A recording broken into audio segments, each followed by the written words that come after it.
What is going on, guys? Joey Franzo here at Flex Training Systems. It is early November, and today we're going to be talking a little bit about training frequency. I know that at this time in the powerlifting world, there's not really too much going on, but as you guys know, for those of you that have been following me for a while, this game is a marathon. It is not,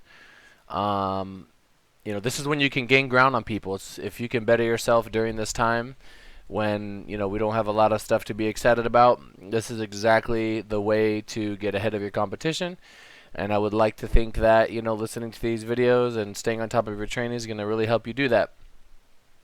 That being said, training frequency. Now, I'm not just going to talk about training frequency how you might think, because I've already done that many times before. I might do it again in the future, but I'm not going to do it right now. I just wanted to address a specific instance that came up with one of my lifters, and I guarantee you it's a thought process that you young guys have had. I know it is. 100%. So you guys can let me know if I hit it nail on the head down below. Let me paint the picture for you guys. Let's say you guys are prepping for a meet, and you're prepping for a meet.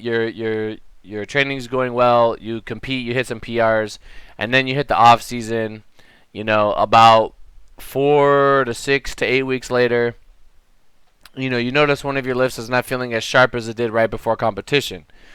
And now if we zoom out and we look at the whole year, we understand that we have, you have your kind of like competition season, where you're going to do your, 1 or 2 meets. Maybe they have to be a little bit closer together, whatever. But then you're going to have like 4, 5, 6 months where you're just training. You're just building your strength. You're building your base. You don't really need to be pushing the same. It's a different kind of push. It's more drawn out and more sustainable, as opposed to trying to get more in a short amount of time, right? So most lifters, they kind of have a short-term mindset. They're not really thinking about the big picture. If they have a coach, I mean, it makes sense, right? But some problems can arise from this because they're just not aware, and this is why communication with your coach is really important. But you start to notice one of your lifts is not sharp. So you're thinking to yourself like, oh, this lift that I used to do 5 times a week, let's say it's bench or let's say it's deadlift, and you used to deadlift 2 or 3 times a week, and now you're like, oh, well, I'm not doing it as frequently, so it doesn't feel as good. I need to go back to what I was doing before. So maybe you put in a request, hey, coach, can I add in another day? Can we go back to what we're doing? Whatever, right? Now, there are certain times when this is ideal, and there are certain times when you shouldn't do this. And I wanted to kind of give you guys an example of why it might not be a good idea to go back to that yet. The reason why your higher frequency worked is the same reason why when you first started lifting, just the 1 time a week of you deadlifting probably worked, right? And that's because you're adding in a new amount of work than whatever you were doing before, and you're able to recover from that work in a way that not only produces growth and progress, and that you can recover, but you can tolerate it, you can handle it, right? Over time, that once a week training, especially for something like bench, or maybe you pull sumo, or you have a max grip bench, or you squat, you don't have a lot of range of motion, that low frequency is just not going to work. It's just not, because you're going to adapt to it, and you can only do so much. Actually, I shouldn't say it's not going to work, because in my opinion, there is some magic that you can do only training the comp lift, very infrequent, and still produce results. You're going to have to train that muscle group, but if someone were to challenge me and say, like, okay, your challenge is progress this lift, but you only get once a week, I could do it. It's not the best thing, but there's a way to do it. And with my bigger lifters, I do this all the time, right? Like, we'll squat on a Monday and we'll deadlift on a Thursday or Friday, and we'll increase both of them. How are we doing this? Because there's interference between the two, but I don't want to get too complicated. But basically, the lifter is going to want to go back to doing a higher frequency, but the only reason, and one of the reasons that even worked in the first place is because they weren't, it wasn't stale yet. Okay? So if you train 2 times a week squat, 3 times a week squat, 3, 4, 5 times a week bench, eventually that's going to get super stale. It's going to get so freaking stale, and there's going to come a point when you're going to eventually get hurt. Something's going to break down. You know, your connective tissues are not going to be able to tolerate it, because you're going to reach a point where your output, it just far exceeds what your connective tissue can actually tolerate, right? This is very common. You see lifters, they just squat a certain frequency forever, like till the end of time, and they have no like long-term plan. They don't know how to manage, you know, it's like annual planning. You need a plan like how you're going to manage the year, okay? A lot of my super strong lifters, I try to encourage them to take a couple, you know, if we just went through a gauntlet of competitions, take a week off, take 2 weeks off, you know, chill out. If you only want 5 days, take 5 days off. Some people just generally want to train. They feel better training. Other people need that break. They've been going hard for a long time, and once you reach a super high level, your intensity is much higher. It's mentally draining to go heavy all the time. You know, if you're super strong and you're training a lift 3 times a week, you know, maybe mentally you just get tired of having to bench 400 plus pounds, you know, many times per week. You know, deadlifting 600 plus multiple times per week. It just gets taxing. You're like, I don't want to do this. I'm burnt out. I've competed back to back. Right? Everybody's circumstances are different. So what I would explain to the lifter, if this is a time for it, and say the reason why your high frequency worked is because, you know, you weren't doing so much before, and then we were able to slowly work our way up. And I've had lifters tell me, wow, I'm doing better benching 4 times a week than benching 5 times a week. How is that? Or, you know, I'm doing better that I'm only benching 3 times a week than 4 times a week. How is that? Like, I thought, you know, people think more is better. Like I said, there's a reason, and there are different time frames where you can make certain frequencies work for you. It's not always more is better. Sometimes less is more. Sometimes you can do a prep doing less than what you did another prep and get a better result than you did the other prep where you did more. You know what I mean? The circumstances can be very specific, you know, as to when you should be doing more or should be doing less, right? So you just need to know what is appropriate. It's not always going to be, oh man, I should try more. Now, if you've been trying a low frequency like forever, like multiple, you know, 8 to 12 week cycles, then you can really see, you know, that like what you're doing is like not yielding very good results. Then you can try to slowly work your way up more. But if you keep doing that, eventually you're going to get to a point. Like, think about it. You're benching 3 times a week. If it's not working, you go up to 4 times a week. You get results, and then it becomes stale. You go up to 5 times a week. What's going to happen, right? It's you might get results, you might come stale, or you might get injured. Okay, and I know there's some lifters where I literally can't do more on certain lifts because I know they're going to get hurt. Or, you know, just they're not very good at managing like 5 days and keeping the RPs down so that they can handle all of that work. You get what I'm saying? You know, it's wear and tear.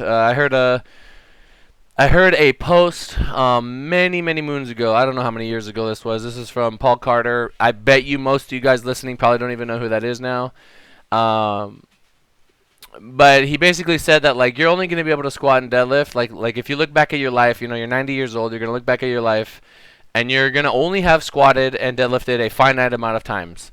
Meaning you can definitively say at this point in your life, you know, that I lived this long and I deadlifted and squatted this much. Like this is it. Obviously, we're not keeping track of all of it. That would be really impressive if someone could keep track of how many times they squatted and deadlifted their entire life. It's basically, it's not impossible. It's just very improbable.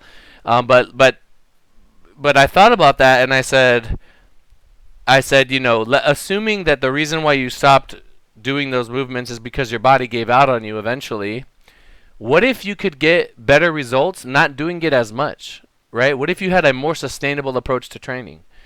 You know, what if I can save my body the older I get by doing less? If you're a younger lifter and you're only doing, you know, you got low frequency and you're progressing great, that is amazing. That is a gift. You need to cherish those times because there might come a time when you need to be doing more in order to get, you know, similar results, and that's going to get old really quick, okay? So just to kind of recap, there's going to be times when you absolutely should add more work to get a little bit more progress, and there's going to be times where the only way you're going to get more progress is if you pull work away. Okay, if you're running on, you know, if we go back to the example earlier, you're going to 5 times a week bench. You're going to go to 6 times. You're going to go to 7 times. Are you going to do fucking 2-a-days on one of your days and go and do 8 times? Like, you see what I'm saying? Are you going to bump it up to 14 times a week? You see what I'm saying? It just gets impractical, right? It's also wear and tear. It's also, you know, we're not just machines that lift and have no emotion. Sometimes you need to be, but a lot of the times, if there's an extreme negative relationship between an activity and the organism, you're just not, it's not going to yield good results, right? So you just need to find the right combination, and you need to be able to be flexible and be interchangeable. Okay, 3 times a week might be appropriate here. Now 4 times, then 5. Okay, let's pull it back to 4. Boom, we're getting progress on 4. All right, let's go ahead and desensitize. Boom, pull it back down to 3. Let everything chill out. Let everything calm down. Joints are good. We're maintaining our strength. Nothing hurts. We're anxious now. We're ready to fire back up again. Boom, let's work back up to 4, maybe back up to 5. You guys get what I'm saying? It's not always more is better. Better is better, and better is going to fluctuate. Better is going to change. Better is going to, better is going to go up and down based on life stress, external factors. There's so much that goes into it. So, I hope that kind of, if you're one of those lifters that goes, oh, I need to add more, like maybe not. Maybe you need to add less. Maybe you need to zoom out and kind of see exactly what you're doing. If I look at, like I said, you can get good results. Like, you guys got to think of a lift. Not only is it training a comp lift, but you're also training muscle groups, right? And I think year round you should be training the comp lift, but the amount of, like either you're going to be doing a bench press or a flat dumbbell press. I'm going to tell you guys right now, when I do 2 days a week bench and 1 day a week flat dumbbells, nothing hurts. And I can train really hard. And literally, like, nothing breaks down. I don't really get stiff. My pecs feel great. My shoulders heal up. Everything's good to go. But once I bring back in that 3rd bench day, and then once I bring back in that 4th bench day if I need to, it's just like, I hate this. You guys get what I'm saying? And you get stiff, and there's pros and cons to everything. And I would be the intensity on dumbbells to match what I'm doing on bench. It's just not as difficult for me, but I can get great results in those muscle groups, right? And in an off season, I think training muscle groups as opposed to so much a specific lift is going to be a lot more sustainable, and maybe mentally it's giving you a nice break versus just going ham, on the comp lift all the time. There is times for that, but not always. You got to be flexible, and you got to be like a Swiss Army knife. You got to have a tool for everything, right? Anyway, I just want to drop that on you guys. If you guys like this kind of talk, this is like a little sneak peek of some of the stuff you might hear in some of my workshops. I'm planning on doing one at the end of November, so stay tuned for that. I will leave the inquiry email to that down below. Also, if you guys are interested in picking up a custom flex hoodie, you can pick the color, you can pick the pick the size of the logo, pick the color of the hoodie, color of the ink. That is also in the description down below. flexshop.bigcartel.com. We're going to run the pre-sale a little bit longer, and then we're going to shut it down. Thank you to everyone who already picked one up. It really means a lot. Again, there's more resources in my description. Some of you guys probably don't even know about it. That being said, that's really it, fellas. If you guys have any interesting video topics, drop in the comments down below. Let me get a hashtag stay smart in the comments down below. I'll see you guys in the next one. Peace.